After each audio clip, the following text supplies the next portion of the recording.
Official breaking news here. Ian Rappaport reporting that Marshawn Lynch is officially a Seahawk. He signed a one-year contract with the team. We knew he was visiting. We knew he had to have a physical, and now it looks like that is all good to go.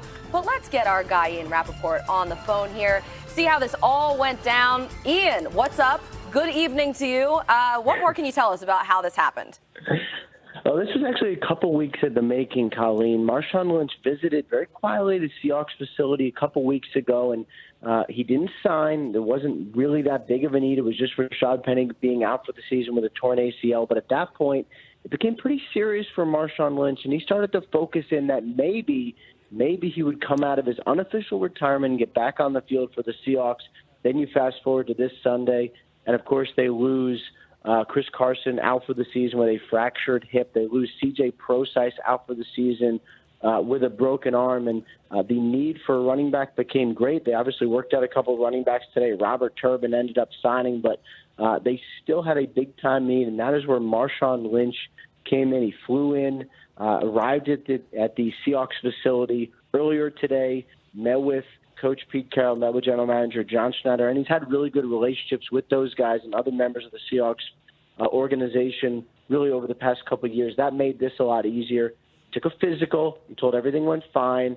And, of course, earlier tonight officially signed a deal just through the playoffs, but no longer is Marshawn Lynch unofficially retired. Instead now, the former Seahawks running back is now the current Seahawks running back. Beast mode should be on the field for Seattle Sunday night. Ian, he's the gift that just keeps on giving. Marshawn Lynch, thank you for that. We'll see how he does in this massive Week 17 game against the Niners that they have coming up. And Mama Lynch tweeting this out. Congratulations to my son for being the true warrior I raised. That's awesome. God has blessed our family, truly. That's amazing for her. And I love that we're going to see Marshawn back on the field again. But what do you guys think here? How effective will he be? By the way, Colleen Wolfe, MJD, and D. Hall hanging out with you tonight. But let's talk about Marshawn Lynch making a comeback here. Well, it's interesting to hear Ian Rappaport talk about a couple weeks ago, Marshawn went back when Rashad Penny got hurt. And I was at that game where he got hurt. So that means that he's kind of been training the last couple weeks, getting right. And so now my take on it before is kind of like, I don't know what he's going to do. But if I know that he's kind of been saying, like, look, I'm about to get in shape. If you need me, I can do this. I think he can go out there and give you 15 to 20 touches on Sunday night against the Niners and help propel your team to getting that 1 seed. Again, he's going to be tough to tackle. There is no tape on him. So what are you going to do, go back and watch Oakland tape? Like, you just don't know how he's going to run. Right? And it's so funny because as a running back and as linebackers, and D. Hall knows this, not only do you watch the scheme, but you watch the player and what the player does. And so now that's extra tape study for the San Francisco 49ers defense. We have to go study his play, how he plays, what he's able to do. So you're going to have to go back. I mean, the video guys are going to have to go find film. There's going to be extra time for you to get prepared for what Marshawn Lynch is going to bring. And I think he's going to bring what everybody expects, which is going to be that toughness, that grit, that attitude that's going to propel this team going forward. That attitude, D-Hall. You're right, that dog mentality. I think about this Seattle team. The last time they stepped on the field against the Cardinals, 91 rushing yards, 1 for 12 on third down. That ain't good. Not good at all. Russ only passed for 133 yards. And Not so good. It was a defensive battle. But like I said, when you talk about toughness and the mindset that a guy like Marshawn Lynch is going to bring into that locker room, man, like, I don't think you can even put it into words what he means to that city, what he means to that organization. And like I said, it's young guys who grew up watching Marshawn Lynch, and now they get a chance to actually play with this dude. Right. Invaluable experience that he's going to be able to teach those guys. He's going to be able to show them the ropes, walk them through it. I mean, I can't wait to watch him play. Like I said, even if he goes out there and he's not able to even, run the ball with any, with any kind of success, just having him in that locker room. And I know, knowing him, going against him, oh, he's going to definitely be ready to run that football. Believe that. He brings a totally different energy to that stadium. I mean, that stadium is going to be so loud, too, when they see him on the field. There's so much at stake in that game, too. I mean, what a stage. I love it. This is Christmas early for all of us here. How crazy is that? I know. That's going to be so great. So one to watch this week, but one to watch tonight, guys. Yes. Rodgers is pumped about that. Feels great to win. these kind of games, these are playoff-style games. Obviously, we're both going to the playoffs. But to be back on top of the North after a couple years being down feels great. To win in this stadium, where a couple years ago I was jeered leaving the field after breaking my collarbone, feels pretty good.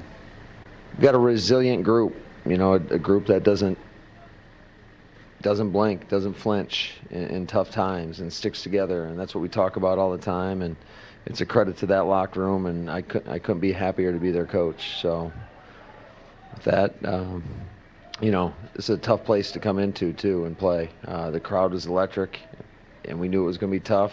And that's a damn good football team. So just real happy for our guys. That was one of our goals, is to win the division. But I think there's more out there for this football team, and now it's time to reassess those goals and move forward. This team getting it done with a new head coach this year. Nobody knew who was going to step up at the receiver spot. Devontae Adams, he had himself a night, by the way. But here is the NFC playoff picture. You can see Green Bay moved up into that 2 spot.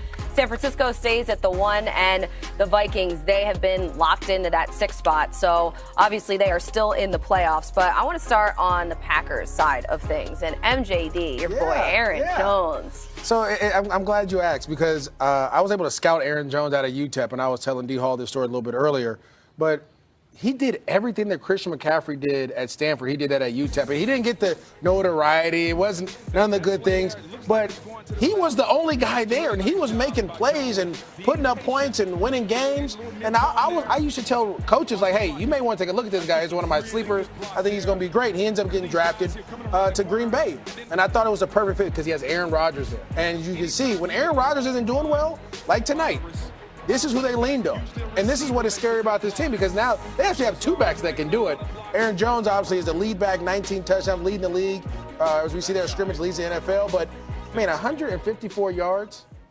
He had, and you think about this Vikings run defense. It came into the game, they were ranked 8th. They had only allowed 5 rushing touchdowns this entire season. So that was fewest in the NFL. And he came out and did his thing, got it done. But that defense on the other side of things was incredible. It was incredible, and I was a little bit nervous about this Green Bay defense because they've always been kind of teetering at mediocre, right? We know they can rush the passer, but man, can they stop the run? You heard Zadarius Smith say, hey, look, guys, if we stop the run, we'll get to do what we love to do, and that's rush the passer. But let me show y'all a little bit of tape real quick. Now, watch this on the back end. Look, I joked around saying, hey, Kirk Cousins, I taught you better than this. Look, this is just a man-to-man. You'll see this safety right here in the middle of the field lurking because those receivers are tight splits. The one free safety is going to jump down and drive that crossing route. The backside corner, Kevin King, I love that because the quarterback never sees him. That's what I know Stephon Diggs is telling Kirk Cousins, like, hey, look, it is a corner coming from the backside. You have to see that. Kirk probably thought it was wide open because the safety avoided the middle of the field. Zadarius Smith right here, man, look, I love this dude. I don't know him personally, but, man, just watching the emotion of him when he just had that interview, I mean, it's amazing. They put Zadarius everywhere. They put him over the center. They put him over the left guard, over the right guard, over the left tackle. Right there, you saw him over the right tackle, just straight power. And like I said, I'm loving Zadarius even more because he's getting more out of the guys around him. Preston Smith's elevated his game. Kenny Clark, all the guys on their defensive line, they know what they need to do. If we can stop the run, we'll get to have fun. Zadarius was really emotional after the game, too, which was just so cool to see because you could see how much he cares about this, how much this means to him. But when I just threw it to you a couple seconds ago, as the words were coming out of my mouth, I was thinking about it. Was this defense actually incredible tonight, or was it the Vikings that really just didn't look that good? Because they were hardly on the field. In the first half, I mean, they only had 2 first downs. They had 7 for the entire game. You got to give credit to Green Bay simply because they were thrown behind the 8 ball a couple times with the turnovers. And to watch that defense just continually rise to every occasion. You know, as a defensive guy, our coaches tell us all the time, we can't control what happens. If a turnover happens, cool, get out there and let's limit them to points.